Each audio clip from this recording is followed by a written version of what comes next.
नमस्कार दोस्तों, GeM portal seller training program के इस लेसन में आपका स्वागत है। आज के इस लेसन में हम डिस्कस करेंगे मोड्स ऑफ ई प्रोक्योरमेंट के बारे में।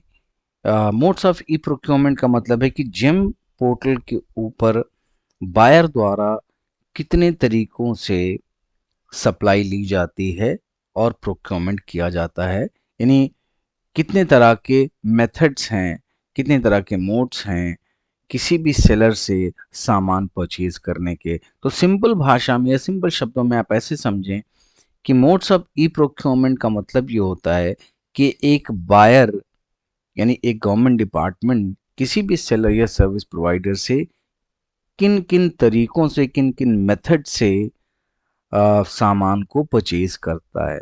तो जनरली जो मोड्स ऑफ ई प्रोक्योरमेंट होता है वो जिम पे वो 3 तरह का होता है।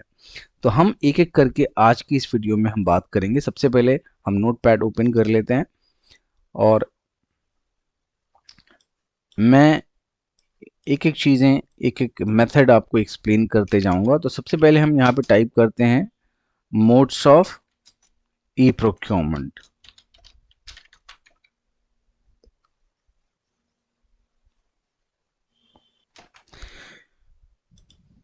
तो modes of e procurement gym पे जनरली 3 तरह का होता है।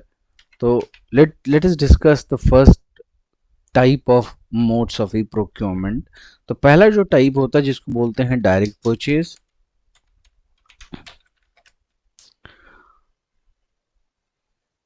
दूसरा जो मोड होता है उसको बोलते हैं L1 परचेज।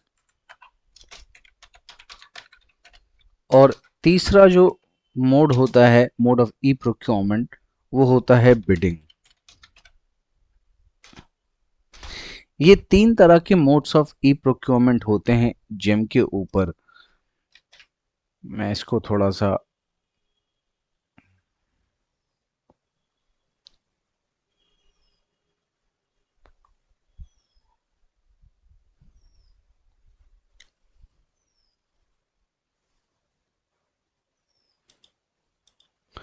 तो ये 3 तरह के मोड्स ऑफ ई प्रोक्योरमेंट होते हैं जिम के ऊपर। हम एक एक करके डिस्कस करेंगे कि तीनों में डिफरेंस क्या है और तीनों के लिए अलग अलग कंडीशंस क्या होती हैं, रिस्ट्रिक्शंस क्या होते हैं। तो सबसे पहले हम डिस्कस करेंगे डायरेक्ट परचेज के बारे में। डायरेक्ट परचेज का मतलब ये होता है कि कोई भी बायर, कोई भी गवर्नमेंट डिपार्टमेंट किसी भी सेलर को ऑर्डर कर सकता है, भले ही उसका प्रोडक्ट, उसका आइटम या उसकी सर्विस का रेट कॉम्पिटिटिव हो या मार्केट रेट से ज़्यादा हो। तो डायरेक्ट परचेज में वो किसी भी XYZ सेलर को या सर्विस प्रोवाइडर को ऑर्डर दे सकता है, लेकिन बस कंडीशन क्या होती है कि कंडीशन ये होती है कि ये ऑर्डर वैल्यू 25,000 से ज़्यादा की नहीं होनी चाहिए। यानी ऑर्डर वैल्यू, मैं यहाँ पे साथ साथ लिखते चलता हूँ, ऑर्डर वैल्यू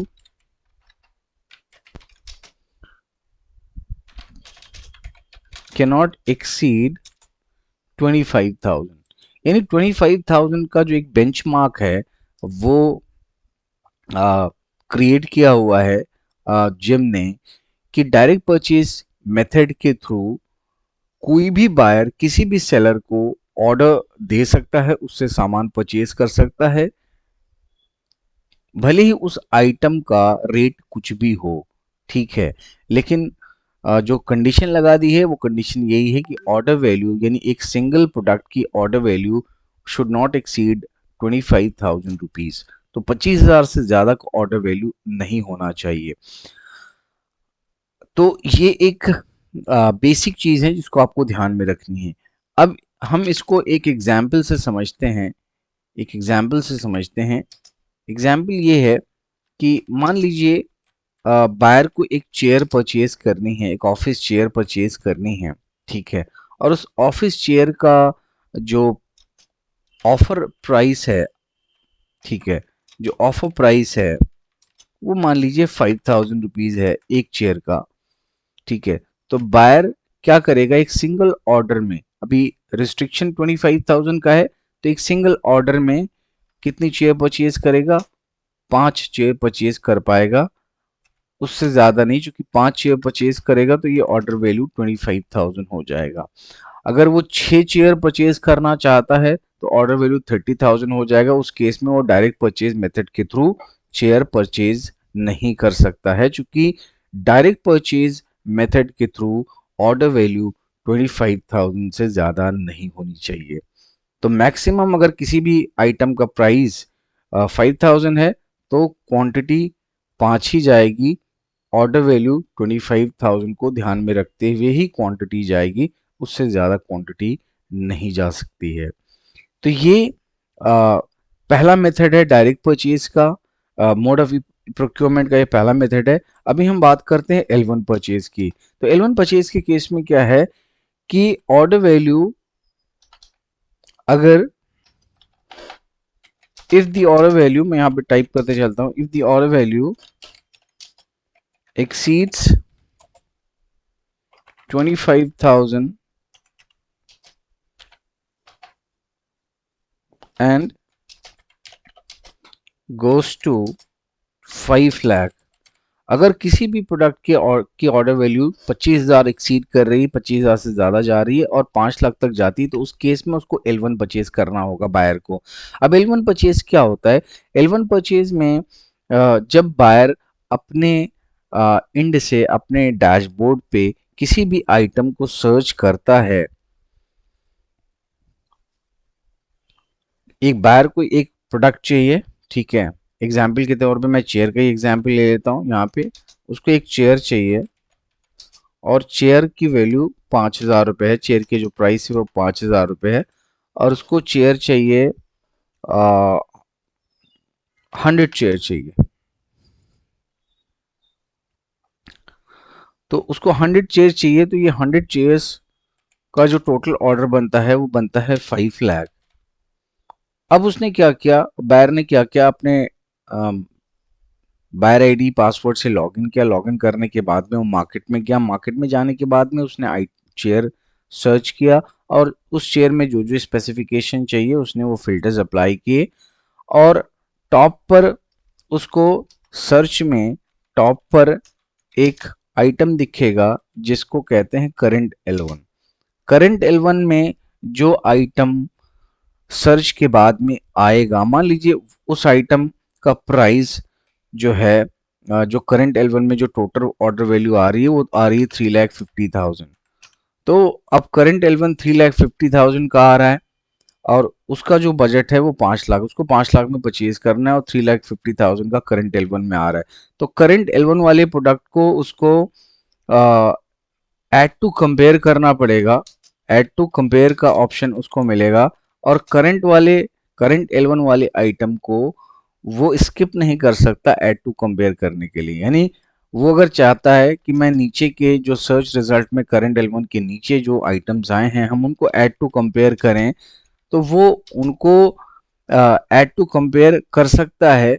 लेकिन करंट L1 में जो आइटम आ रहा है सर्च में उसको उसको मैंडेटरीली ऐड टू कंपेयर करना पड़ेगा। और जो नीचे के जो रिजल्ट्स में जो भी आइटम्स आ रहे हैं तो वो 2 डिफरेंट ब्रांड्स के आइटम को उसको ऐड टू कंपेयर करना पड़ेगा।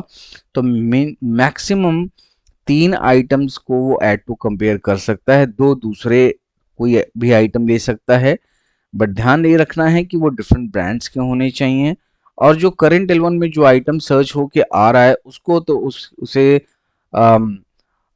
मैंडेटरीली उसको ऐड टू कंपेयर करना ही पड़ेगा। और जो आइटम करंट L1 में सर्च होके आता है बायर आईडी से, उसी आइटम को ऑर्डर प्लेस होगा, यानी वही आइटम ऐड टू कार्ट हो पाएगा। तो अगर उसका बजट 5 लाख है और 3.5 लाख का ही आइटम आ रहा है तो उसको स्पेसिफिकेशंस में चेंजेस करके करंट L1 आइटम को 5 लाख तक लाना पड़ेगा, अगर उसको 5 लाख तक ही परचेज करना है, उससे नीचे नहीं करना है। ठीक है, तो L1 परचेज का मेथड ये होता है। हम L1 परचेज के बारे में आने वाली क्लासेस में काफ़ी डिटेल में डिस्कस करेंगे। आज का जो हमारा टॉपिक है वो है मोड्स ऑफ ई प्रोक्योरमेंट।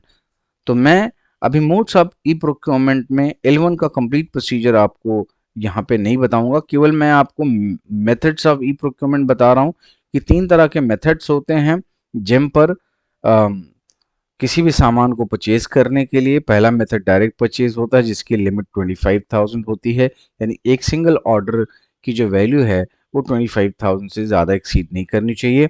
दूसरा मेथड L1 परचेज है जिसको जिसमें हम 3 सेलर्स या सप्लायर्स के रेट को कंपेयर करते हैं और जो आइटम लोएस्ट होता है करंट L1, यानी L1 का मतलब होता है लोएस्ट वन में जिसका प्राइस सबसे कम होता है, सेम वही आइटम ऐड टू कार्ट किया जाएगा और उसी आइटम का ऑर्डर प्लेस होगा।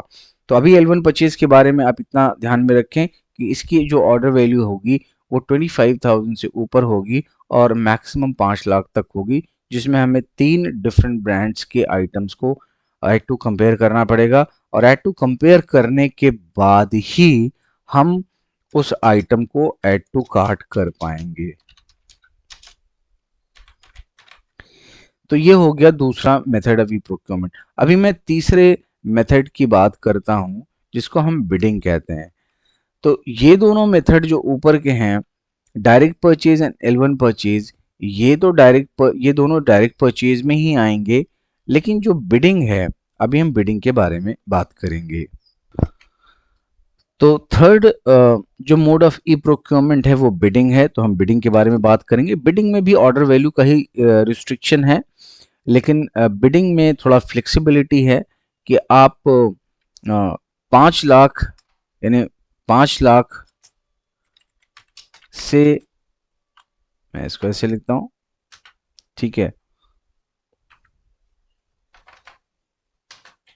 वो 5 lakh to any higher amount, यानी 5 लाख से लेकर के किसी भी हायर अमाउंट का अगर परचेज होना है किसी बायर्स से, किसी गवर्नमेंट डिपार्टमेंट द्वारा, अगर 5 लाख से ऊपर और किसी भी हाई अमाउंट, वो करोड़, 1 करोड़ हो सकता है, 10 करोड़ हो सकता है, 50 करोड़ हो सकता है, किसी भी हायर अमाउंट तक, 5 लाख से लेके किसी भी हायर अमाउंट तक अगर परचेज होना है तो वो केस कहाँ जाएगा, उसके लिए बायर को बिड पब्लिश करना होगा। अभी मैं बिड के बारे में बता देता हूँ। बिड को एक्चुअली बिडिंग का मतलब होता है, बिडिंग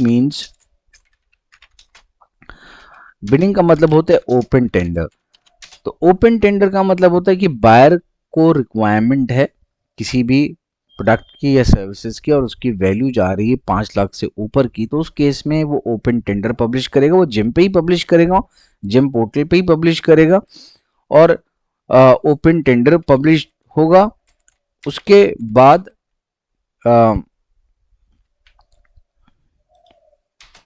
ओपन टेंडर पब्लिश होगा और पब्लिश होने के बाद में वो जिम के ऊपर लाइव होगा और लाइव होने के बाद में जो भी बिडर्स हैं, ठीक है, तो यहां पर जो भी सेलर्स इस बिड में, इस टेंडर में पार्टिसिपेट करते हैं या करेंगे या करना चाहते हैं, उनको हम बिडर कहेंगे, ठीक है, उनको बिडर के नाम से पुकारेंगे। तो वो उस टेंडर्स को, जो बिडर्स होते हैं, जो बिडिंग में इंटरेस्टेड होते हैं, वो time to time regular basis पे जो भी उनके प्रोडक्ट एंड सर्विसेज से रिलेटेड टेंडर्स होते हैं, बिड्स होती हैं, उनको सर्च करते रहते हैं। और जब चूंकि ये बिड जब बायर ने पब्लिश कर दी, वो लाइव हो जाती है, तो जब भी वो सर्च करेंगे, चाहे वो लोकेशन के फिल्टर से सर्च करेंगे या जो भी उस प्रोडक्ट सर्विस से रिलेटेड जो कीवर्ड है उससे सर्च करेंगे, तो वो उनके सामने वो बिड आएगा, उसके वो ओपन करेंगे, डाउनलोड करेंगे, उसकी कंडीशंस को पढ़ेंगे, समझेंगे और उन्हें लगता है कि उस बिड के लिए उनके पास जो है sufficient technical and financial credential है, तो वो उस बिड में पार्टिसिपेट करेंगे। तो बिडिंग का प्रोसीजर थोड़ा सा लेंदी होता है। इसमें बायर मिनिमम 10 दिन का टाइम देता है, बिड स्टार्ट डेट से और इन डेट के बीच में 10 दिन का टाइम होता है। उस 10 दिन में बिडर को उस के बिड की रिक्वायरमेंट और बिड की कंडीशंस के हिसाब से अपने डॉक्यूमेंट्स को प्रिपेयर करना होता है, फाइल्स बनानी होती हैं और उसके बाद में ये जनरली 2 पैकेट बिड सिस्टम होता है, जिसमें पहला पैकेट टेक्निकल बिड का होता है और दूसरा पैकेट फाइनेंशियल बिड का होता है। तो पहले आप जब बिडिंग में जाते हैं तो पहले आप उस स्पेसिफिकेशंस को सेव करते हैं अपने लॉगिन से उस बिड में जाने के बाद में, और सेव करने के बाद में अपना रेट कोड करते हैं। रेट कोड करने के बाद में फिर आप डॉक्यूमेंट्स जो भी मांगे गए हैं उस बिड के हिसाब से वो डॉक्यूमेंट्स को अपलोड करते हैं, उनकी पीडीएफ फाइल्स अपलोड करने के बाद में, और फाइनली आप बिड को सबमिट कर देते हैं। ओटीपी से वेरीफाई करके आप बिड को सबमिट कर देते हैं और बिड में पार्टिसिपेट हो जाते हैं। फिर बायर जब बिड का टाइम एंड हो जाता है तो बायर उस बिड को ओपन करता है। ओपन करने के बाद में बायर अपने एंड पे सारे बिडर्स के टेक्निकल क्रेडेंशियल्स को एग्जामिन करता है, और जो बिडर्स टेक्निकल रिक्वायरमेंट्स को फुलफिल करते हैं उनको टेक्निकल इवैल्यूएशन में क्वालिफाई कर देता है, और जो बिडर्स टेक्निकल में क्वालिफाइड होते हैं उन्हीं का रेट्स ओपन किया जाता है। और जब रेट्स ओपन होता है तो जिस बिडर का रेट सबसे कम होता है उसको कॉन्ट्रैक्ट अवार्ड कर दिया जाता है। तो ये बिडिंग का प्रोसीजर होता है। तो बिडिंग का मतलब होता है ओपन टेंडर, जो कि बायर पब्लिश करता है। किस केस में? अगर बिड की वैल्यू यानी परचेज की वैल्यू 5 लाख से ऊपर है और किसी भी हायर अमाउंट तक जाती है तो उसके लिए वो बिड पब्लिश करता है। लेकिन यहाँ पर एक चीज और मैं ऐड करना चाहूंगा, वो ये कि बायर किसी भी अमाउंट की बिड पब्लिश कर सकता है। अगर एग्जाम्पल के तौर पे अगर किसी भी परचेज का ऑर्डर वैल्यू 50,000 भी जा रहा है, 20,000 भी जा रहा है, 1 लाख जा रहा है, तो ये बायर की डिस्क्रिशन के ऊपर है, ये बायर का विशेषाधिकार है। उसका वो उसका डिस्क्रिशनरी पावर है कि वो उस ऑर्डर के लिए चाहे वो डायरेक्ट परचेज में चला जाए चाहे बिड के लिए चला जाए।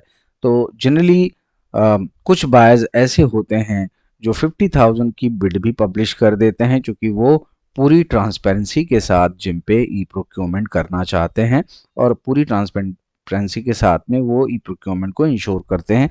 इसीलिए वो 50,000, 20,000, 10,000 की भी ऑर्डर वैल्यू की बिड पब्लिश कर देते हैं। तो ये बायर का अपना डिस्क्रिशनरी पावर है, जिसको यूज करके वो किसी भी अमाउंट की बिड पब्लिश कर सकते हैं। अब बिडिंग के बारे में, चूंकि बिडिंग एक बड़ा सब्जेक्ट है, इसके बारे में हम बिड की एक्सक्लूसिव जब लेसन कवर करेंगे उसमें हम डिस्कस करेंगे। क्योंकि आज का जो हमारा टॉपिक था वो था मोड्स ऑफ ई प्रोक्योरमेंट के बारे में। तो ये 3 मेथड्स होते हैं ई प्रोक्योरमेंट के। ध्यान रखें, पहला डायरेक्ट परचेज, जिसकी ऑर्डर वैल्यू 25,000 मैक्सिमम होती है। दूसरा L1 परचेज, जिसकी ऑर्डर वैल्यू 25,000 से ऊपर होती है और 5 लाख तक जाती है, यानी 5 लाख तक मैक्सिमम हम L1 परचेज के थ्रू हम जो है परचेजेस कर सकते हैं। और तीसरा जो मेथड होता है ई प्रोक्योरमेंट का, बिडिंग होता है। तो बिडिंग का मतलब होता है ओपन टेंडर, और जो बायर पब्लिश करता है मार्केट पे लाइव हो जाता है। और ये बिडिंग किस केस में की जाती है? जनरली वो अगर 5 लाख से ऊपर का ऑर्डर होता है और किसी भी हाई अमाउंट तक जाता है ऑर्डर वैल्यू, तो उस केस में बायर बिड पब्लिश करता है। लेकिन ये बायर का डिस्क्रिशनरी पावर है, वो 20,000, 50,000 के ऑर्डर वैल्यू के लिए भी बिड पब्लिश कर सकता है। तो आई होप कि आपको यहाँ तक मोड्स ऑफ ई प्रोक्योरमेंट का क्लियर हो गया होगा। अब इसी मोड्स ऑफ ई प्रोक्योरमेंट के लेसन को आगे बढ़ाते हुए हम बात करेंगे पहला जो टॉपिक हमारा है डायरेक्ट परचेज के बारे में। तो आज के लेसन में हमने मोड्स ऑफ ई प्रोक्योरमेंट जाना, और हम पहला टॉपिक यानी डायरेक्ट परचेज का हम कवर करेंगे। इसके बाद जो L1 परचेज है और जो बिडिंग है वो हम आगे के लेसन्स में कवर करेंगे। तो डायरेक्ट परचेज क्या होता है और कैसे होता है, और डायरेक्ट परचेज के लिए क्या क्या रिक्वायरमेंट होती है, हम उसको समझेंगे। तो अभी हम डिटेल में जो डिस्कस करेंगे वो डिस्कस करेंगे हम डायरेक्ट परचेज। अब डायरेक्ट परचेज के लिए आपको डायरेक्ट परचेज का जो प्रोसीजर है वो हम आप आज के लेसन में डिस्कस करेंगे थोड़ा डिटेल में। तो प्रोसीजर ऑफ डायरेक्ट परचेज, अब प्रोसीजर ऑफ डायरेक्ट परचेज कैसे फॉलो होगा, स्टेप बाय स्टेप चीज को सीखेंगे। तो पहली चीज है कि किसी बायर ने आपको एक डिमांड दिया, ठीक है, डिमांड दिया, डिमांड बोल सकते हैं या रिक्वायरमेंट बोल सकते हैं। और रिक्वायरमेंट क्या थी? उसने कहा कि मुझे चेयर्स चाहिए, मुझे चेयर्स चाहिए, और मुझे 5 चेयर्स लेनी है। ठीक है, मैं यहाँ पे चेयर्स के जगह पे मैं एक दूसरे प्रोडक्ट को यूज कर लेता हूँ। मुझे एक वुडन अलमीरा चाहिए, ठीक है, और वो मुझे एक चाहिए, ठीक है। और इसका जो प्राइस है वो मुझे चाहिए, मुझे इसको 8000 इंक्लूडिंग जीएसटी लेना है, इंक्लूडिंग जीएसटी लेना है, ठीक है। तो उसने आपको एक वुडन अलमीरा का ऑर्डर दिया और बोला कि मुझे इसको 8000 में परचेज करना है। तो अब जाहिर सी बात है कि एक ऑर्डर की वैल्यू 8000 बनेगी, और आपको मालूम है कि डायरेक्ट परचेज में हमारी जो ऑर्डर वैल्यू है वो मैक्सिमम 25000 की है। तो 8000 का है तो ये डायरेक्ट परचेज में जाएगा। अब आपको ये डिमांड मिल गई, आपको पता चल गया बायर की तरफ से उसकी रिक्वायरमेंट कि उसको एक वुडन अलमीरा चाहिए जो मुझसे 8000 पे लेगा इंक्लूडिंग जीएसटी। तो ऑर्डर वैल्यू बनती है 8000। अब अभी हम सबसे पहले क्या करेंगे, तो हमारा जो सबसे पहला स्टेप होगा, स्टेप नंबर 1, हमारा जो सबसे पहला स्टेप होगा वो होगा हम एक वुडन अलमीरा पब्लिश करेंगे अपने लॉगिन पे। वुडन अलमीरा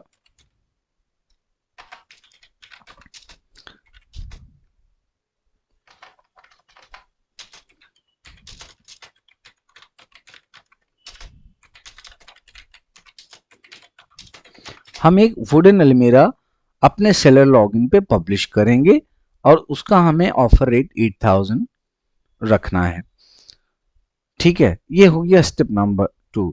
फिर स्टेप नंबर 1 हो गया। फिर स्टेप नंबर 2 में हम क्या करेंगे, स्टेप नंबर 2 में हम जो वुडन अलमीरा हमने अपने सेल लॉगिन पे पब्लिश किया है, हम उसका लिंक भेजेंगे, link of almirah to be send to the buyer for order. हम फिर उसके बाद में अपनी उस अलमीरा का लिंक बायर को ऑर्डर के लिए भेजेंगे। फिर स्टेप 3 में क्या होगा, स्टेप 3 में ये होगा कि buyer adds the almirah to the cart using the link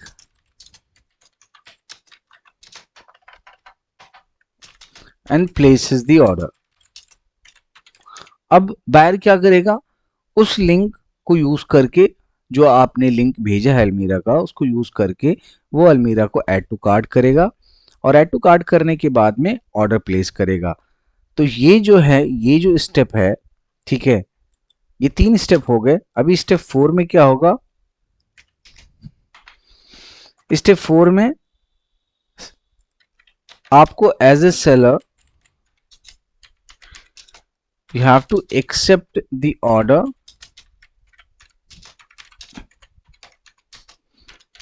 received on your login। आपको उस ऑर्डर को अपने लॉगिन पे, बायर आपको बताएगा कि भाई मैंने ऑर्डर कर दिया है, तो आप अपने सेलर आईडी से लॉगिन करेंगे। लॉगिन करने के बाद में आप ऑर्डर के टैब में जाएंगे, वहां पे आपको ऑर्डर दिखेगा और एक्सेप्ट करने के लिए आपके पास पॉपअप आएगा, तो आपको उसको अपने लॉगिन से उसको जाके एक्सेप्ट करना है, ठीक है। तो as a seller you have to accept the order received on your login. अभी स्टेप 5 में क्या करेंगे, स्टेप 5 आपका होगा कि you have to generate the invoice on GEM to push the order to dispatch। फिर इसके बाद में आपका 5वां स्टेप होगा, आपको GEM पे ऑर्डर के टैब में जाके एक इनवॉइस जनरेट करनी होगी, और जैसे ही इनवॉइस जनरेट करेंगे ऑर्डर डिस्पैच में चला जाएगा। अब डिस्पैच में चला गया, ये सिस्टम पे चला गया, ठीक है, सिस्टम पे डिस्पैच पे चला गया। अभी स्टेप 6 क्या होगा, स्टेप 6 होगा you have to physically dispatch the order to the buyer. यानी स्टेप 6 क्या होगा कि आपको ऑर्डर को फिजिकल डिस्पैच करना होगा बायर को। मैनुअली आप इसको डिस्पैच को मैनुअली कर सकते हैं और थ्रू कुरियर और कुरियर के थ्रू कर सकते हैं, ये आपके ऊपर है। तो जो भी मोड ऑफ डिस्पैच होगा, वो जब इनवॉइस जनरेट करेंगे तो उसमें आपको अपडेट करना होगा कि आप उसको मैनुअल डिस्पैच कर रहे हैं या किसी कुरियर या ट्रांसपोर्ट के थ्रू डिस्पैच कर रहे हैं। तो ये स्टेप नंबर 6 हो गया। स्टेप नंबर 7 में क्या होगा, Step number 7, buyer has to receive the order on GEM. Buyer को जेम पे ऑर्डर रिसीव करना होगा, यानी सिस्टम पे भी ऑर्डर रिसीव करना होगा, ठीक है, एंड जनरेट CRAC, ठीक है। तो उसको CRAC जनरेट करना होता है और सिस्टम पे ऑर्डर रिसीव करना होता है। जब सिस्टम पे, इसके बारे में हम डिटेल में डिस्कस करेंगे जब हम ऑर्डर मैनेज में जाएंगे कि CRAC क्या होता है। अभी स्टेप नंबर 8 पे क्या होगा कि बायर ने आपका ऑर्डर रिसीव कर लिया सिस्टम पे, उसके बाद में buyer has to process the bill for payment. फिर बायर उस ऑर्डर के बिल को प्रोसेस करेगा सिस्टम पे पेमेंट के लिए, ठीक है। पेमेंट की मैं बात करूं तो पेमेंट कुछ डिपार्टमेंट्स ऑनलाइन करते हैं और कुछ डिपार्टमेंट्स उस इनवॉइस के बेसिस के ऊपर ट्रेजरी के थ्रू करते हैं। तो वो पेमेंट का जो मेथड है वो डिफरेंट बायर्स के लिए डिफरेंट हो सकता है, लेकिन डायरेक्ट परचेज के लिए, L1 परचेज के लिए यही सारे स्टेप्स फॉलो होंगे एक पर्टिकुलर ऑर्डर को एग्जीक्यूट करने के लिए। तो ये 8 स्टेप्स मैंने बता दें, आप चाहें तो इसका स्क्रीनशॉट लेके अपने पास रख सकते हैं, अदरवाइज ये वीडियो आपके पास रहेगी, कभी भी आप इसको फ्यूचर में as per your requirement refer कर सकते हैं। तो ये 8 स्टेप्स हैं, इस 8 स्टेप्स में आपका ये ऑर्डर जो अलमीरा का था ये एग्जीक्यूट हो जाता है। तो हम एक एक स्टेप्स फॉलो करेंगे। पहला स्टेप क्या था, wooden almirah to be published on seller login. तो हम पहला स्टेप आप सीखेंगे। अभी तो हमने जो थ्योरेटिकल पार्ट था वो जाना, अभी इसका practical part step by step सीखेंगे। तो पहला स्टेप क्या था, वुडन अलमीरा।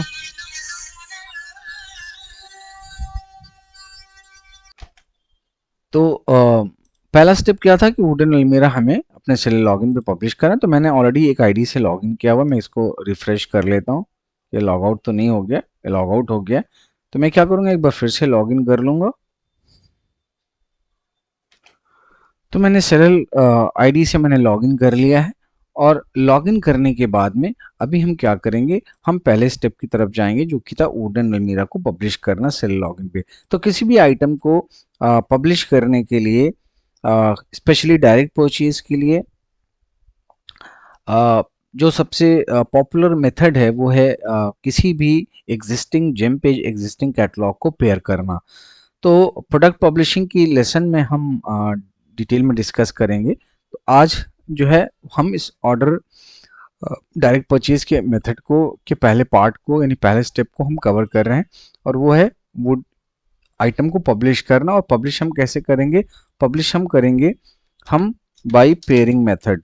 पेयरिंग मेथड का मतलब ये होता है कि जब भी जो भी जेम पे या जेम के ऊपर जो भी एग्जिस्टिंग कैटलॉग्स हैं, उन कैटलॉग्स को हम कॉपी पेस्ट समझ लें, आप कॉपी पेस्ट समझ लें, कॉपी पेयर समझ लें। तो उसको, उस पेयरिंग मेथड को यूज़ करके हम आइटम को पब्लिश करेंगे। तो उसके लिए सबसे पहले हमें जानना होगा कि जो आइटम, यानी जो वुडन अलमीरा है, वो किस कैटेगरी में लिस्टेड है। तो उसके लिए हमें हमें उस कैटेगरी में जाना होगा, उस कैटेगरी को पहले हमें ब्राउज करना होगा। तो उसके लिए हम क्या करेंगे, हम अभी सेलर डैशबोर्ड पे आ गए, हम मार्केट में जाएंगे। मार्केट के टैब आपको यहाँ पे दिख रहा है, और उसके बाद में लेफ्ट हैंड टॉप पर आपको ये कैटेगरीज दिखेगा, उसके बगल में ये 3 बार्स दिखेंगे। इनको आप, उन पे आपको क्लिक करना है। क्लिक करने के बाद में ब्राउज ऑल कैटेगरीज का आपको बटन दिखेगा, इस पे आपको क्लिक करना है। क्लिक करने के बाद में आप ब्राउज ऑल कैटेगरीज में आ जाएंगे। तो आपको पता नहीं कि वुडन अलमीरा किस कैटेगरी में लिस्टेड है, तो आपको पहले कैटेगरी सर्च करनी होगी। तो यहाँ पर जो ये सर्च कैटेगरी का टैब है, यहाँ पर कोई भी कीवर्ड से आप को केवल आइटम का नाम पता है तो उस आइटम का नाम यहाँ पे टाइप करके आप यहाँ पे सर्च कर सकते हैं, ये जान सकते हैं कि उसके लिए, उस प्रोडक्ट के लिए कौन सी कैटेगरी लिस्टेड है जिन पे। तो अभी हमारा जो आइटम है वो है वुडन अलमीरा। तो मैं फिलहाल वुडन अलमीरा ही यहाँ पे टाइप कर रहा हूँ, ये देखने के लिए कि वुडन अलमीरा के नाम से कोई कैटेगरी है कि नहीं जिम पे पहले से लिस्टेड। तो मैं सर्च के बटन पे क्लिक करूंगा। जब मैं सर्च कर रहा हूँ तो मुझे एक कैटेगरी यहाँ पे वुडन अलमीरा की दिख रही है। तो इस कैटेगरी में यहाँ पे दिख रही है। अभी आप कैटेगरी के ऊपर माउस लेके जाएंगे तो यहाँ पे माउस आपका दिखाएगा कि ये लिंक है, तो आप इस वुडन अलमीरा के लिंक पे क्लिक कर देंगे और जैसे क्लिक करेंगे तो आप जिम के उस इस कैटेगरी की लिस्टिंग में पहुंच जाएंगे। अब जैसे मैंने क्लिक किया तो मैं वुडन अलमीरा की जितनी भी लिस्टिंग्स हैं आइटम्स की वहां पे मैं आ गया। अब यहाँ पर मुझे अपने आइटम्स को देखना है कि मेरे लिए कौन सा आइटम वो रेलेवेंट है जिसको मैं पब्लिश कर सकता हूँ। तो अभी रिलेवेंस, अब यहाँ पे बहुत सारे मल्टीपल आइटम्स आ रहे हैं, तो अभी आपको कुछ ज़्यादा कंफ्यूज नहीं होना है। लेफ्ट हैंड साइड में आप देखेंगे कि यहाँ पे प्रोडक्ट स्पेसिफिकेशंस का फिल्टर है। इस फिल्टर पे जाके आप अपनी रिक्वायरमेंट के हिसाब से यहाँ पे जो गोल्डन पैरामीटर्स हैं, जो गोल्डन फिल्टर्स हैं, उनको अप्लाई करेंगे। ग्रे को छोड़ देंगे, ग्रे इतने इंपॉर्टेंस नहीं है, तो इसलिए मेन इंपॉर्टेंट आपकी गोल्डन पैरामीटर्स। तो यहाँ पर आप बायर की रिक्वायरमेंट के हिसाब से आप फिल्टर्स अप्लाई करेंगे। जैसे जैसे फिल्टर्स अप्लाई करते जाएंगे प्रोडक्ट यहाँ पे चेंज होता जाएगा। नंबर ऑफ शेल्फ्स पूछ रहा है कितने चाहिए, तो एग्जाम्पल के तौर पे मुझे नंबर ऑफ शेल्फ्स 3 चाहिए, तो मैं यहाँ पे 3 ले लेता हूँ। इसके बाद में पूछ रहा है नंबर ऑफ डोर्स कितने चाहिए, तो मुझे 2 डोर की अलमीरा चाहिए, तो मैं 2 ले लेता हूँ। इसके बाद में मटेरियल ऑफ कंस्ट्रक्शन। अब मटेरियल ऑफ कंस्ट्रक्शन में अगर आप कंफ्यूज्ड हैं तो आप इसको छोड़ दें, अदरवाइज मैं एमडीएफ बोर्ड वाला ही मुझे चाहिए, तो मैं एमडीएफ बोर्ड सेलेक्ट कर लेता हूँ। और उसके बाद में मेरा जो कंसर्न है मेन वो है हाइट को और विथ को। तो हाइट जो चाहिए मुझे वो अराउंड 950 चाहिए, तो मैं 950 पे सेलेक्ट करता हूँ।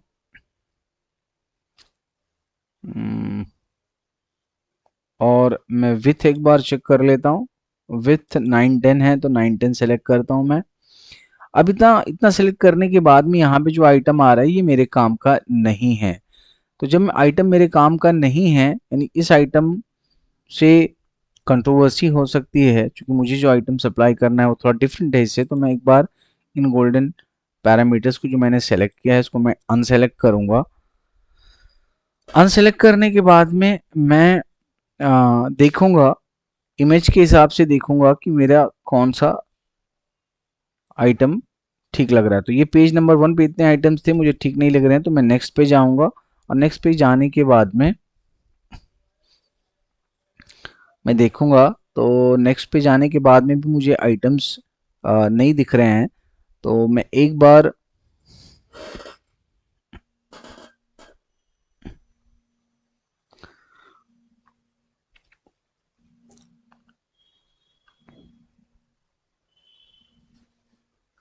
मैं क्लाइंट की रिक्वायरमेंट देखूंगा। क्लाइंट को जिस तरीके की वुडन अलमीरा चाहिए, ये 2 डोर्स की है, तो मुझे कुछ, क्योंकि क्लाइंट ने मुझे ये इमेज भेजी है, तो इस इमेज के से मिलती जुलती कोई भी आइटम मुझे सर्च करना है। तो ये वाला आइटम मैच कर रहा है, लेकिन यहाँ ऊपर एक ड्रॉर लगा हुआ है, 2 डोर की है और मुझे ड्रॉर नहीं चाहिए, तो मुझे कलर भी इंश्योर करना है कि सेम ही रहे। तो मैं एक काम करूँगा, मैं यहाँ से अभी जो मैंने हाइट और ये जो फिल्टर्स मैंने अप्लाई किए थे इसको मैं अनसेलेक्ट कर देता हूँ, क्योंकि जब आप फिल्टर्स अप्लाई करते हैं तो प्रोडक्ट्स सर्च में वो रिफाइन होके आते हैं। तो अभी मैं उसको हटा दूंगा और उसके बाद में मैं सबसे पहले क्या करूँगा, मैं यहाँ पर विथ एंड लगाऊंगा, तो मैं विथ में ले लेता हूँ। विथ हम सबसे मिनिमम जो विथ होगी वो ले लेता हूँ, क्योंकि 1 फीट की थी, तो मैं 700 से कम का कोई वैल्यू नहीं है, तो मैं 700 अप्लाई करता हूँ।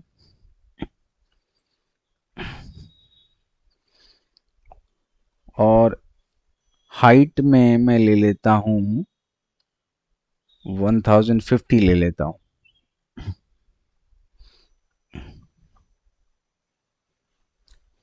तो हाइट में मैं कुछ और भी मैं ट्राई करूँगा 1200 का लगा करके। तो देखिए आइटम पब्लिश करना बहुत इजी होता है, लेकिन केवल आइटम सर्च करने में थोड़ा टाइम ज़्यादा जाता है। तो अभी ये वाली अलमीरा मुझे कुछ मैच कर रही है। अगर मैं इसकी फ़ोटो देखूं और जो क्लाइंट ने भेजी है तो कुछ मैच कर रही है, तो मुझे लगता है मुझे इससे काम चल जाएगा। तो अभी मैं क्या करूँगा, फाइनली मैंने, अगर आप देखें कि मैंने ये डिसाइड कर लिया कि मुझे यही अलमीरा पब्लिश करनी है, ठीक है, मैंने ये सेलेक्ट कर लिया। तो मैं क्या करूँगा, मैं इस आइटम के ऊपर माउस लेके जाऊँगा, इस पर राइट क्लिक करूँगा और open link in new tab पे जाऊँगा। Open link in new tab पे जाने के बाद में ये आइटम नए टैब में ओपन होकर के आएगा और आपको इंश्योर ये करना है कि आपको उसी कैटलॉग को पेयरिंग मेथड से पब्लिश करना है जिसमें ये नॉट वेरीफाइड की दो कंडीशंस फुलफिल कर रहा हो। यानी जो रीसेलर है वो भी नॉट वेरीफाइड होना चाहिए और कैटलॉग भी नॉट वेरीफाइड होना चाहिए। अगर इनमें से कोई भी एक वैल्यू वेरीफाइड होगी तो आपका आइटम पेयरिंग मेथड से पब्लिश नहीं होगा, वो फिर जो है अप्रूवल के लिए ओईएम के पास चला जाएगा। अभी ओईएम क्या होता है उसके बारे में हम आने वाली लेसन्स में डिस्कस करेंगे। तो अ, आप ये चीज़ देखें, सबसे पहले जब भी किसी कैटलॉग को आप न्यू टैब में ओपन करें तो आप ये देखें कि रीसेलर नॉट वेरीफाइड और कैटलॉग नॉट वेरीफाइड, दोनों नॉट वेरीफाइड होना चाहिए। नॉट वेरीफाइड होगा तभी इस आइटम को आप पेयरिंग मेथड से पब्लिश कर सकते हैं। अदरवाइज क्या होगा, अगर मान लीजिए कि यहाँ पे होता रीसेलर नॉट वेरीफाइड लेकिन नीचे होता कैटलॉग वेरीफाइड, तो क्या होता, अगर कैटलॉग वेरीफाइड बाय ओईएम है या रीसेलर वेरीफाइड बाय ओईएम है, कैटलॉग नॉट वेरीफाइड, यानी एक वैल्यू वेरीफाइड होती एक नॉट वैल्यू वेरीफाइड होती, तो भी ओईएम के पास ये अप्रूवल के लिए चला जाता। या दोनों वैल्यू अगर ओईएम वेरीफाइड होती तो भी ये ओईएम के पास अप्रूवल के लिए जाता।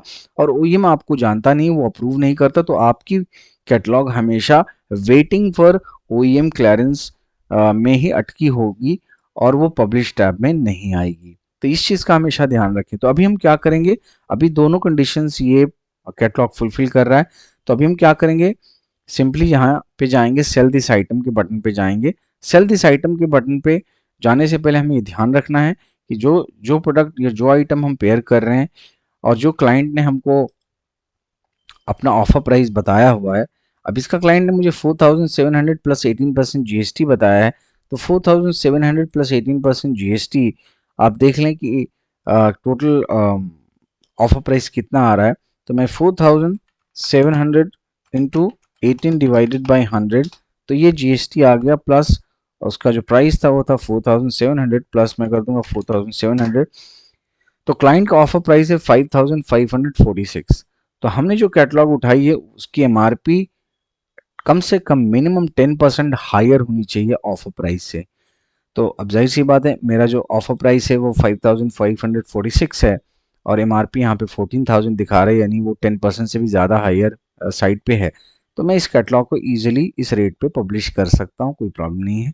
तो अभी हम क्या करेंगे, ये दोनों चीज़ें इंश्योर करने के बाद में हम क्या करेंगे, यहाँ पर नीचे आपको एक सेल दिस आइटम का बटन दिख रहा है, सेल दिस आइटम के बटन पे हम क्लिक करेंगे और क्लिक करने के बाद में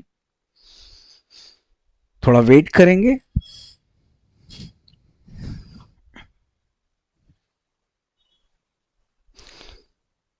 जैसे हम थोड़ा वेट करेंगे तो ये हमारे पास एक पॉपअप आएगा, बोलेगा कि एक GeM catalog exist with the GeM catalog ID, यानी ये जो कैटलॉग है ये पहले से एग्जिस्टिंग है मार्केट प्लेस पे, do you want to pair with it, क्या आप इससे पेयर करना चाहते हैं।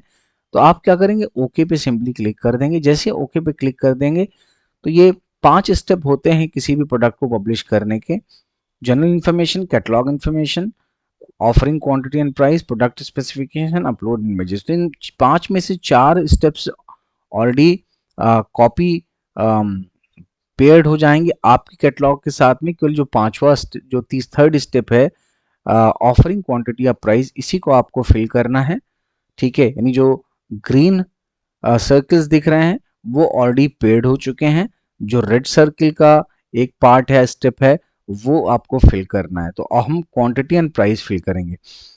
अब क्वांटिटी फिल प्राइस फिल करने के लिए जो यहाँ पर इंपॉर्टेंट फील्ड्स हैं केवल उन्हीं को आप भरेंगे और बाकी छोड़ देंगे। तो सेलिंग प्रोडक्ट एट्स रीसेलर्स ये बाय डिफॉल्ट आ जाएगा। ऑथराइजेशन नंबर, एजेंसी डेट, ठीक है, ये आप अभी ऑथराइजेशन नंबर में अगर आपको प्रॉब्लम आती है तो आप इन्हें डाल दें। डेट की जहाँ तक बात है तो डेट, आज की डेट में अगर आप पब्लिश कर रहे हैं तो जो भी डेट है आज की वो आप यहाँ पे इंटर कर दें। फ्रॉम डेट में भी आज की डेट डाल दें और टू डेट में आप नेक्स्ट ईयर 31 मार्च नेक्स्ट ईयर की डाल दें, यानी फाइनेंशियल ईयर एंड की डेट डाल दें। कंट्री ऑफ ओरिजिन पे ये इंपॉर्टेंट फील्ड है, इस पर क्लिक करेंगे तो ये आपका इंडिया दिखेगा, तो इंडिया सेलेक्ट कर लें। उसके बाद में ये PPPMIA पॉलिसी है, इसका मतलब होता है public procurement policy make in India. तो आप यस कर देंगे। जैसे ही यस करेंगे तो जो लोकल कंटेंट है वो ऑलरेडी यहाँ पे आ जाएगा, ऑटो फिल हो जाएगा।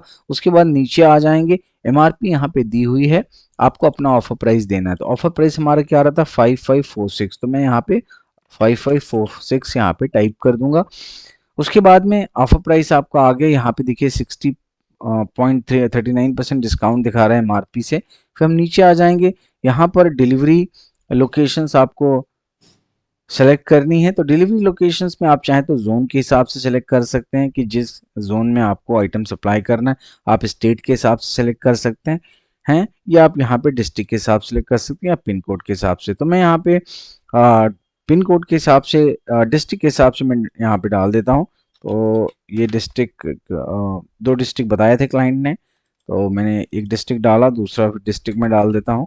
तो दो डिस्ट्रिक्ट मैंने यहाँ पे सेलेक्ट कर लिए कि मैं अपने आइटम्स को इन्हीं दो डिस्ट्रिक्ट में सप्लाई करूँगा। उसके बाद नीचे आ जाएंगे, यहाँ पे आपको करंट स्टॉक दिखाना होगा। तो एक ही सिंगल पीस का ऑर्डर है तो मैं यहाँ पे 3 का स्टॉक दिखा देता हूँ, या मैं यहाँ पे 2 का स्टॉक दिखा देता हूँ। अगर 1 पीस का ऑर्डर होना है तो हमेशा प्लस करके स्टॉक दिखाएं। अगर 10 पीस का ऑर्डर होना है तो 11 स्टॉक दिखा दें या 12 दिखा दें। अगर 100 पीस का ऑर्डर होना है तो 101 दिखा दें। यानी जितने नंबर ऑफ क्वांटिटीज का ऑर्डर होना है उससे 1-2 आप प्लस करके यहाँ पे स्टॉक में दिखाएं। दूसरा ऑप्शन क्या है, मिनिमम क्वांटिटी पर कंसाइनी, यानी आप मिनिमम कितनी क्वांटिटी का ऑर्डर एक्सेप्ट करेंगे। तो हम एक का कर लेंगे, तो हम एक यहाँ पे डाल लेंगे, एक का भी ऑर्डर, एक ही का ऑर्डर होना है। Lead time for direct purchase, यानी कितने दिनों में आप इस ऑर्डर को डिलीवर कर देंगे। तो यहाँ पर रेंज ऑलरेडी दी होती 1 से लेके 45, यानी मिनिमम 1 डे में और मैक्सिमम 45 डेज में। तो मैं यहाँ पे 3 दिन डाल देता हूँ। उसके बाद में सेव एंड प्रोसीड बटन पे आपको क्लिक करना होगा। क्लिक करने के बाद में रिव्यू टर्म्स एंड कंडीशंस का ये टैब आएगा, इस पे क्लिक करेंगे और इसको क्लोज कर देंगे। क्लोज करने के बाद में ये चेक बॉक्स इनेबल हो जाएगा। चेक बॉक्स पे टिक करेंगे, यहाँ पे आपको कैप्चा कोड डालना होगा। कैप्चा कोड डालने के बाद में पब्लिश टैब पे हिट कर देंगे। अब पब्लिश बटन पे हिट करने के बाद ये आपके पास पॉपअप आएगा कि success your product is uploaded. फिर पॉपअप आने के बाद में आप चाहें तो अपलोड अनदर प्रोडक्ट पे जा सकते हैं, अदरवाइज मैं डैशबोर्ड पे क्लिक करूंगा। जैसे मैं डैशबोर्ड पे क्लिक करूंगा तो मैं पब्लिश टैब में आ जाऊंगा। अब पब्लिश टैब में अभी मुझे आइटम नहीं दिख रहा है जो आइटम मैंने पब्लिश किया है। क्यों? क्योंकि वो अभी एडमिन में गया है क्लियरेंस के लिए। तो मैं जब वेटिंग फॉर एडमिन क्लियरेंस पे जाऊंगा तो मुझे अपना आइटम यहाँ पे दिखेगा जिसको मैंने पेयर करके पब्लिश किया है 5546, और यहाँ पे वेटिंग फॉर एडमिन क्लियरेंस दिखा रहा है। तो इसमें 2 से 3 घंटे लगते हैं एडमिन क्लियरेंस में। जब ये एडमिन क्लियरेंस हो जाएगा तो ये आइटम यहाँ से उठ के पब्लिश टैब में आ जाएगा। अब इस आइटम ये आइटम आपका पब्लिश टैब में आ चुका है। सॉरी, अभी नहीं आया है तो आपको वेट करना होगा। तो जब ये आइटम पब्लिश टैब में आ जाएगा उसके बाद में फिर हम आपको नेक्स्ट स्टेप यानी लिंक कैसे इस अलमीरा को बायर को भेजना है हम वो डिस्कस करेंगे। तो तब तक के लिए हम वेट करते हैं जब तक कि ये आइटम पब्लिश टैब में नहीं आ जाता।